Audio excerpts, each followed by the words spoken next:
Hey everybody, Jake here, and today we're going to take a look at the Rike Hummingbird.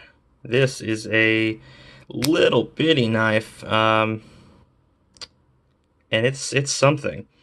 So this is an offering from Rike. This is by far their most affordable option, but we'll go ahead and get into specs, size comparison, like, neutral, dislike, and I actually have a little cutting test for you guys today. I'm going to try to do a few of those and see, if that's something you guys are interested in. Let me know in the comments. Alright, I'll go and go over some specs here. So the overall length of the handle is going to be 2.25 inches. The overall length of the blade is going to be 1.5 inches, so very short. An overall length of 3.75, could have guessed that. The blade thickness is 0.9 inches. This is a super thin blade stock, which they couldn't really make it thick on this blade anyway. Handle thickness is 0.33 inches, and the weight is 0.6 ounces. 0.6 ounces. That is just the blade. The handles are titanium, anodized, and the blade is Damasteel. Here's a quick closed size comparison with Rike Hummingbird, Benchmade Proper, Booz Blades Aero Mini, and the Spyderco Centofonte 3. That really gives you a sense of just how small this knife actually is. And here's an open size comparison of the knives. You can see it doesn't even come close to any of these, and for reference, these are very small knives. The handle on this one's fairly large, but the blade's somewhat short. But this is just such a tiny little knife. The entire thing opened up can pretty much fit in the handle of the Aero Mini there. And here's the knife next to a penny. Fun fact, this knife is 15,000 pennies. Alright, let's go and get into what I like about this knife. So very first thing is going to be the action. The action is actually surprisingly good despite how small this knife is. I haven't really had any misfires with it, unless I was just intentionally messing around. But it deploys very well with a kind of light switch. I really don't think you can push button this. I don't know. I also typically deploy it with the tip of my fingernail here, I don't know. It seems a bit more accurate due to the tiny amount of jimping on the flipper tab. There's literally just like one jump, two jumps. But the action is great on this thing. Very, very nice, very fast, reliable action. Very next thing is the detail. So you can see obviously it has a Damasteel blade, titanium anodized handle, but let's see how close I can get. I might have to toss in some macro shots of this one. So you can see the blade's gorgeous, especially when I wipe off the fingerprints on it. Looks really, really nice. Damasteel makes really, really nice stuff. And the handles, the anodized titanium handles, look fantastic. The detail they put into the millwork, I really think that's, between the blade and this handle, you're really paying for more of the machining and things like that. Like I said, just the detail. It does look like a hummingbird wing, kind of. Nice anodized back spacer. And I'll have to show you in the macro shots, but there's actually even smaller, more detailed milling on the handles and things like that. But the detail on this knife it's outstanding, especially for the size. Next thing is the ease of disassembly. So this uses Torx T6, but they're a little deeper than normal T6 screws, so I didn't have any issues disassembling this. There's a disassembly video posted when I post this as well. But it comes apart very easily. The only thing I will say is that the bearings, which you can kind of see there, are ridiculously small. Be very, very careful. Luckily they are cage bearings, and it, runs pretty well. They are ceramic as well. This knife also, you'll see in the disassembly, has a ceramic detent ball, I believe. It does have a stainless steel lock insert. So just, like I said, just a little detail. Just tiny stuff like that is amazing. And I'm really impressed with what Rike did with this. Next thing, the blade. The blade is just gorgeous, guys.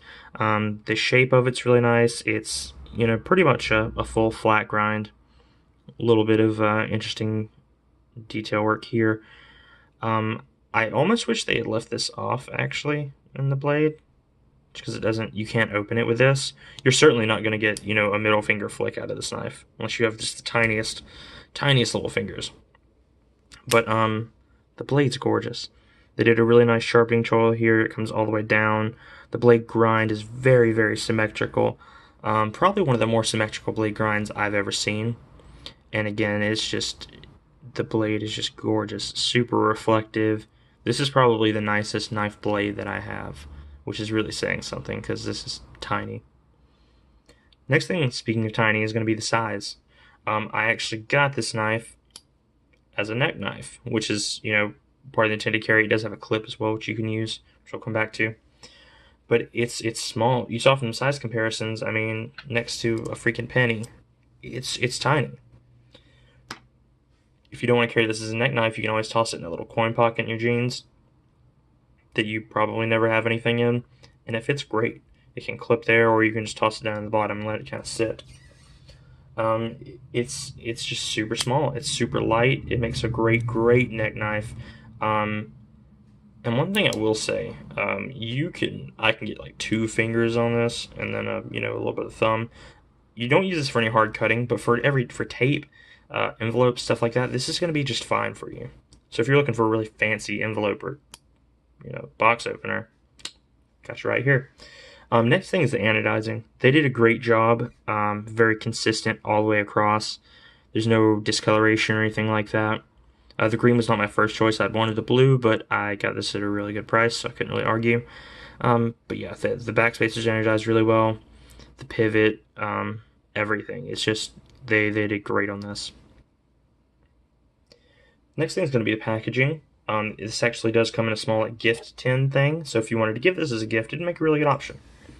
So here's the box it comes in. It has the little sticker denoting the color, and interestingly enough, very close in size to the actual Rike Hummingbird on the box. You open it up, and you have a little, cover thing. And in here, I just put this in here to keep track of it because I've been carrying this in my pocket and as a neck knife to kind of see, for the review. But the knife just nestles right in there. And then you have the little Kydex sheath and your little necklace. This doesn't come attached. You can attach it pretty easy. You also have a little keychain ring down in here. You can attach it to your keychain. I would not do that though because this is titanium. It is weaker than steel. Your keys will scratch it. That's up to you. But it does come in a really nice little tin. For the price you kind of expect it, but it would make a great little gift knife, especially if whoever you're buying this for is into tiny knives or really interesting kind of art pieces, I suppose. That's more or less what this is a art neck knife. Last thing on the like list is going to be the clip. It does have some pretty good spring to it, but not too much. But the fact that they included a clip is nice because you might not want to carry this around as a neck knife. And a lot of knives in this size don't have clips, so it's a nice little option. It gives you something a little extra to grip on as well, considering how small this knife is.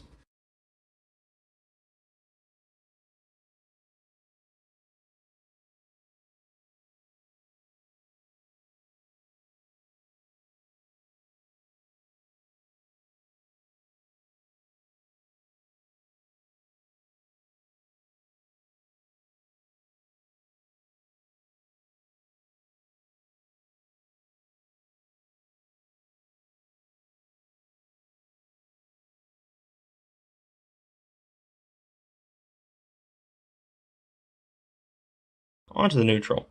Only a couple things here. First up is going to be the price. This knife is $150, in case you didn't get my penny thing. That's a lot of money. That's a lot of freaking money, guys. That means this knife, in price, sits between the Boost Blades Arrow Mini and the Benchmade Proper. Pretty much right in the middle there. It's a lot of money. Now, that being said, I picked this knife up off the Knife Swap Reddit for considerably less.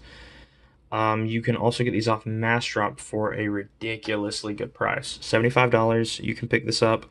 They've gone on twice, once on Black Friday and once literally the other day. I tried to get the review out in time, but I just, it didn't work out. But keep your eyes open for them. They go up on sale somewhat often because a lot of people really underestimate the size. This is a super tiny knife, guys. It's really little. Make sure you know that when you're buying it. But Yeah, a lot of people, I think, underestimate it. So you can pick it up for probably closer to, you know, in between $75 and $90. So at that price, it isn't terrible. But retail, I mean, you're getting what you paid for, but it's cutting it close. Last thing, the sheath. So this comes with a little kind of necklace thing and a little Kydex sheath. The sheath isn't bad. You just kind of pop it in, and it sits, pretty securely. But this little necklace is a little hard to get through these loops sometimes. So, if it adjusts on your neck, and it's fairly large for even for a neck knife. If you wear a necklace or something regularly, you might be used to it, but it really threw me off. But it doesn't imprint, so that's good. But the sheath is just kind of okay. I have had this knife drop one time out of the sheath. Luckily, it dropped down on my jacket I was wearing, so I was able to get it. But I would do something about the sheath. If you're going to be using that regularly, I'm probably just going to keep this in my coin pocket. But it's an okay sheath, and it's nice that they included it for the price. But that's it. It's just kind of okay. On to the dislike. There's really only one thing here, and it is kind of a nitpick, but I'm going to include it anyway because I try to be somewhat critical in these reviews. Because of the Damasteel, it's pattern welded, so there's a texture to it, and you can feel it. Now, normally, it's not that textured, but it will give you some issues, cutting through stuff, things like that, and it's a softer steel, which you're not really buying this to cut all that much with. But as you're closing it, the Damasteel going over the detent ball, you can feel every single little ramp, and it feels gritty. They can't really help that. You can see the detent ball path, part of it right there. They can't do a whole lot about it, but it's just something to note. This is not gonna, it's never gonna be drop shut smooth because the blade's way too light. You really have to kind of, bang it to get it to close it all, but it does feel gritty when you're closing it. All right, we're gonna do a quick cutting test with the Rike Hummingbird here. Going to try out some cardboard and some paracord. We'll start with the cardboard first. I'm going to see how well this can kind of hold up against this.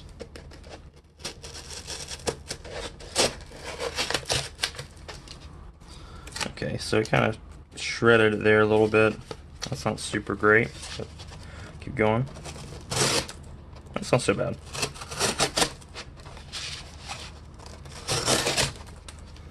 Okay, so once it gets going, you get some pretty clean cuts. It does take quite a bit of force to push this through. That could be the size. It could also be something with edge. Let's go ahead and see how it does against a little bit of paracord here.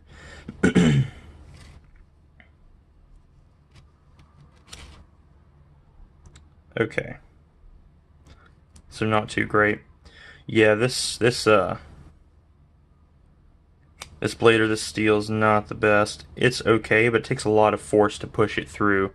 Not that you'd probably be carrying this for cutting paracord and cardboard, but I would keep this to opening letters and things like that. Alright, on to the conclusion. So, if you know what you're getting this knife for, it's a good buy. If you are just buying it to replace your, actual full-size knife, you're going to be disappointed because it's not a full-size knife. It's very much intended for either very concealed carry or, just to kind of look at. It's super small enough that you could carry it most places, and people aren't going to say anything, when you pull this out to open an envelope. They might go, oh, that's a pretty knife. But generally reactions are going to be a whole lot better than if you, pull out your Centofonte 3 to open an envelope. Not that that's a big or scary knife, but this is just going to be much more acceptable because it's kind of cute, which, might have been part of the reason I got it. But if you know what you're getting, it's not bad. It's never going to cut really well because of a mixture of the steel and the pattern welding and a little hole. It's not super robust, and you shouldn't be buying it for that. If you're buying this to do every single day cutting, cardboard boxes, anything thick or durable like that, it's not going to work for you, and you're going to be really, really angry with it. Just make sure you know what you're buying it for, and it's a good product. I'm really, really impressed with Rike's fit and finish, and if I could afford one of their full-size knives, I'd probably pick one up.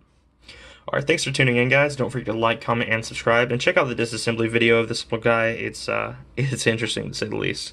Thanks, guys. Bye.